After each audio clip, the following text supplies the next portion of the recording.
ეს ჯილდო არსებობს უკვე 5 წელია, 2020 წლიდან, კოვიდის პერიოდიდან დაიწყეთ უკვე მოხალისეების წახალისება ამ ეროვნული ჯილდოს მხარდაჭერით და ეს ეროვნული ჯილდოს ღონისძიებით, რომელსაც ახალგაზრდობის სააგენტოსა და გაეროს ბავშვთა ფონდთან ერთად ჩაეყარა საფუძველი და მაშინ მომართვიანობაც, რაღაცა მსურველებიც, ვინც აპლიკაციაში ავსა, შედარებით უფრო ნაკლები იყო, ნაკლებად იყო, ასევე თვითონ არამცდო ეს ღონისძიება და რაღაცა წლის საუკეთესო მოხალისეების გამოვლენის კულტურა, არამედ მოხალისეობაც შედარებით უფრო ნაკლებად იყო პოპულარული, თუმცა მინდა აღვნიშნო ის, რომ აი ამ მე-6 თუ აღვნიშნოთ უკვე, აი ამ 5 წელს განმავლობაში საკმაოდ გაიზარდა რაღაცა როგორც ამ ღონისძიების ხარისხი, ასევე იმ აპლიკანტების და იმ მოხალისეების საქმიანობები და მოხალისეობრივი პროექტები, რაც თქვათ წელს შემოვიდა, თუ შევადარებდით თქვათ 2020 წელს. თქვენ ახსენეთ, რომ ორ ასაკობრივ კატეგორიაში გამოვლინდა გამარჯვებულები. წელს მინდა აღვნიშნო ისიც, რომ დაახლოებით 150-ზე მეტი აპლიკაცია შემოვიდა, წინასწარი აპლიკაცია არის ხოლმე სანამ ჟიურის გადაეცემა ეს ნომინანტების კონკრეტული მონაცემები და მათ შორის განსაკუთრებით ჭარბობდა 13-დან 15 წლამდე ასაკის ახალგაზრდების და მოზარდების აპლიკაციები. ეს მას ნიშნავს, რომ პრინციპში სწორედ მუშაობთ, იმიტომ რომ ჩვენთვის უმნიშვნელოვანესი არის, რომ აი მაგ ასაკიდან სწორედაც რომ სასკოლო ასაკიდან იყოს პოპულარული და სასკოლო ასაკიდანვე გაუჩნდეს ადამიანებს იმის გრძნობა, რომ იზრუნონ საზოგადოებაზე და იზრუნონ თავიანთ თემზე. შედარებით უფრო ნაკლები აპლიკაცია იყო 18-დან 29 წლამდე ასაკის ახალგაზრდებში. შესაბამისად, ჩემს გვერდით ახლა მიმშვენებს ერთ-ერთი გამარჯვებული გვერდს, რომელიც მაგ ასაკობრივ კატეგორიაში და იმედი მაქვს, რომ მოусვენენ მის ისტორიას მაგ ასაკშიც რაღაცა პოპულარული გახდება უფრო მეტად და გაიზარდა უფრო მეტი მომართვიანობა გვექნება. თუმცა ის რომ აი 13-დან 18 წლამდე მოზარდები აქტიურობენ, მოზარდები უკვე ფიქრობენ იმაზე, თუ როგორ იზრუნონ სხვა ადამიანებზე, ფიქრობენ იმაზე, რომ შეცვლილება მოახდინონ საზოგადოებაში და რაღაცა საკუთარი უნარები და კომპეტენციები გაიუმჯობესონ, არის უმნიშვნელოვანესი. ასევე აღსანიშნავია ის, რომ წელს წლინაწამთან შედარებით დაახლოებით 23 სხვადასხვა მუნიციპალიტეტიდან მყოფდნენ ნომინანტები და ეს იმის დამსახურება არის, რომ ამ ერთი წელს განმავლობაში ახალგაზრდობის სააგენტოსთან და მუნიციპალიტეტთან აქტიურად თანამშრომლობდით და ეს აი ამ ერთი წლის განმავლობაში ეს მუნიციპალიტეტის წარმომადგენლებიც აქტიურად მხარს უჭერდნენ თემში მცხოვრებ ახალგაზრდებს.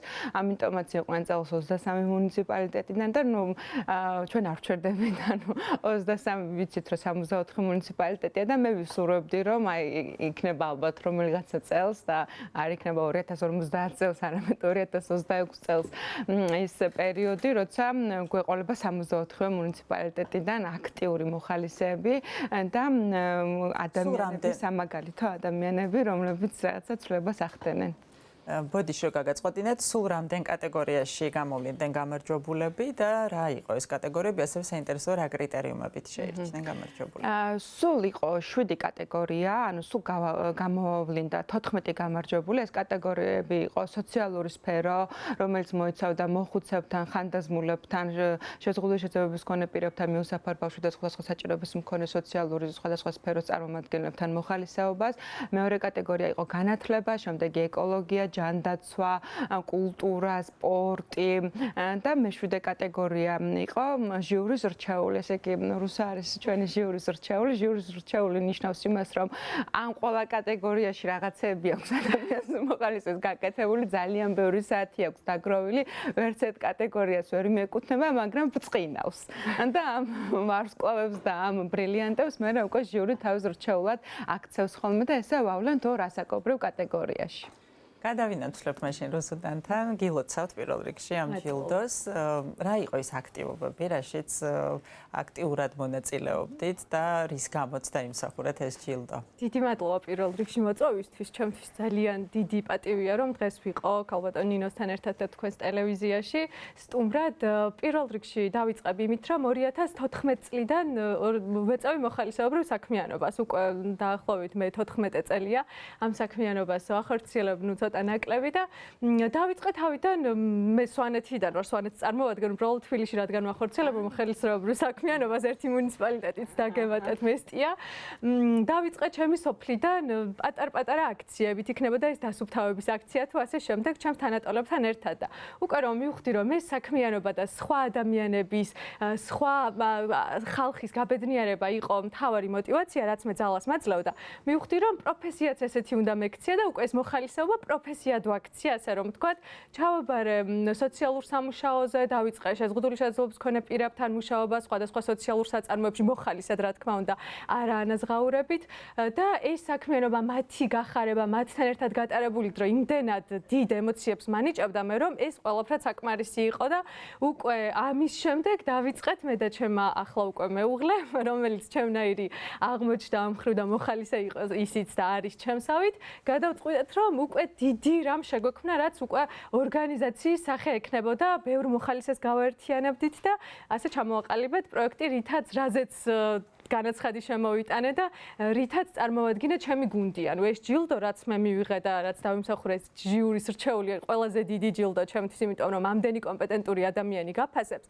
ეს ჯილდო იყო ჩემი არა, ჩემი მთლიანი გუნდის, რომლებიც მთელი წლის 2017 წლიდან დღემდე ახორციელებენ საქმიანობას, ეხმარებიან სტუდენტებს სწავლის გაგრძელებაში და პარალელურად ეხმარებიან შეზღუდული შესაძლებლობის მქონე პირებს, რომ მაქსიმალურად სოციალური ინკლუზია გქონდეს გაუმჯობესებული და მათი მდგომარეობა და მათი ჩართულობა საზოგადოებრივ ცხოვრებაში იყოს უმაღლეს დონეზე და ამას ასე თუ ისე ვახერხებთ და დავამატებ მხოლოდ იმას, რომ ამ წლების განმავლობაში ჩვენ მოხალისეებმა, მოხალისესანტებმა 66 სტუდენტის სწავლის გაგრძელებას შეუწყეთ ხელი და 50-მდე შეზღუდული შესაძლებლობის მქონე პირი 2018 წლიდან დღემდე აქტიურად არის ჩართული მოხალისეობრივ საქმიანობაში ჩვენი პროექტისთვის. უსვენ რა არის თქვენთვის მოხალისეობა? რატომ არის ეს საქმიანობა ასეთი მნიშვნელოვანი? ეს საქმიანობა არის ის, აი, პატარ-პატარა ნაბიჯებით, რომ შეგიძლია რაღაც უდიდეს ცვლილებამდე მიხვიდე, ეს არის ჩემთვის მოხალისეობა.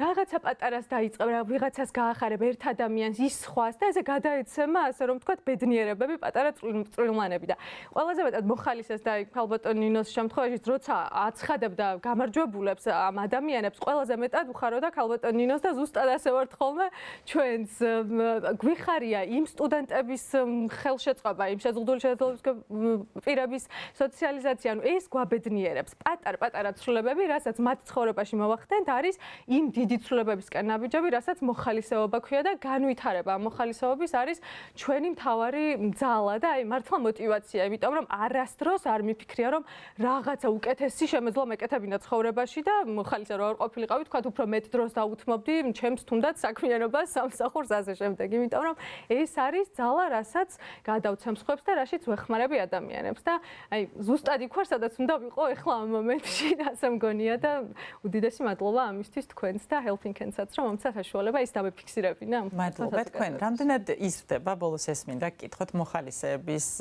რაოდენობა წლიდან წლამდე ამ მიმართულებაში ჩართვის მსურველთა რაოდენობა ახალგაზრდებში? დღეს მდგომარეობით ჩვენი ორგანიზაციას აქვს პორტალი Youth Volunteering-ი, დაახლოებით 6000-მდე ახალგაზრდას აერთიანებს ეს პორტალი. ბოლო 1 წელს განმავლობაში ზუსტად სანამ მოვდიოდი, მანამდე გადავხედე სტატისტიკას, 800 ახალგაზრდა გვაქვს და ყავს დამატებული ამ 2025 წელს. დაახლოებით პირისპირ შეხვედრები გქონდა ჩვენ მუნიციპალიტეტებში, გახსოვთ ალბათ ჩვენ მაშინ ვისაუბრეთ ეთერშიც, მაშინ დაახლოებით 1000-მდე ახალგაზრდას შევხვდით 10 სხვადასხვა საუნივერსიტეტო ქალაქში. შესაბამისად ეს შეხვედრა და თქვა 1000 შევხვდით და იქედან 1000-ზე წამოვიდა, რა თქმა უნდა არ არის ეგრე, მაგრამ ეს ინტერესი იმისა და რაღაცნაირად მორგება ერთჯერადად თუნდაც ამ მოხალისეობრივი საქმიანობის პრინციპში, რაღაც შეიძლება ითქვას, რომ ყველა მეორე მსცადა. იქედან ნაწილი შეიძლება დარჩა ჩვენს გუნდში, მოხალისეთა გუნდში და ჩვენთან ერთად ქმნის სხვადასხვა საინტერესო მოხალისეობრივ პროექტებს, ნუ ნაწილი არა და უბრალოდ გაეცალა ამ სიტუაციას. რაც შეეხება სტატისტიკას, შაშანდელთა შედარებით 50%-ით უფრო მეტ მასში ავსო წელს აპლიკაცია, თუმცა ვფიქრობ, რომ აი მე მაგალითად დამცხვენია ხარ, რომ რუსუდან სამანამდე არ ვიცნობდი. 2017 წლიდან თურმე რეებს აკეთებდა ეს ადამიანი იქ აპლიკაცია, რომ განვიხილე მე და წავიკითხე, შოკირებული ვიყავი და ანუ დარწმუნებული ვარ რუსუდან ალბათ არიან კიდე საქართველოში ადამიანები, რომლებიც ესეთ კეთილ საქმეებს აკეთებენ და ჩვენ ჯერ არ ვიცნობთ მათ და ამიტომ მე მინდა კიდევ ერთხელ ამ თქვენი ეთერით ვისარგებლო და დანარჩენ არამც თვითონ მათ, არამედ დანარჩენ საზოგადოების წევრებს, რომლებსაც ესეთ ბრწყინვალე ადამიანებთან აქვთ შეხება, შეავსონ ეს აპლიკაცია, დაგვიმეგობრდნენ, მოგმართონ. როგორც წესი Helping Hand-ის, როგორც წესი არა, ზოგ შემთხვევაში Helping Hand-ი ახსენდებათ, როდესაც მაგალითად უნივერსიტეტში სტიპენდიის პერიოდი არის და შესაბამისი საბუთი სჭირდებათ. ან საზღვარგარეთ უნდათ წასვლა სასწავლებლად და შესაბამისი დამადასტურებელი საბუთი სჭირდებათ, მაშინ ძალიან აქტიურობენ ხოლმე და მე ვისურვებდი, რომ სანამ გამოცხადდება და სანამ რაღაცნაირად გაიაზრებ შენ თვითონ, რომ თავისუფალი დრო გაქვს და დარწმუნებული ვარ ყველამ თუ სწორედ გადავანაწილებთ დროს და დროის მენეჯმენტსაც სხვათა შორის გვასწავლის მოხალისეობა და სწორედ გადავანაწილებთ დროს სამუშაოსთან და სწავლასთან ერთად გვაქვს ყოველთვის ეს სივრცე და ამიტომ ვისურვებდი რომ ადამიანებმა რაღაცნაირად და ახალგაზრდებმა მოხალისეებმა დასრულებმა რაღაც დრო გამოყონ იმისთვის რომ არა მხოლოდ საბუთისთვის და არა მხოლოდ რეკომენდაციისთვის არამედ უშუალოდ აი ესეთი კეთილი საქმეების გაკეთებისთვის გამოხატ ერთად ამ ყველაფერს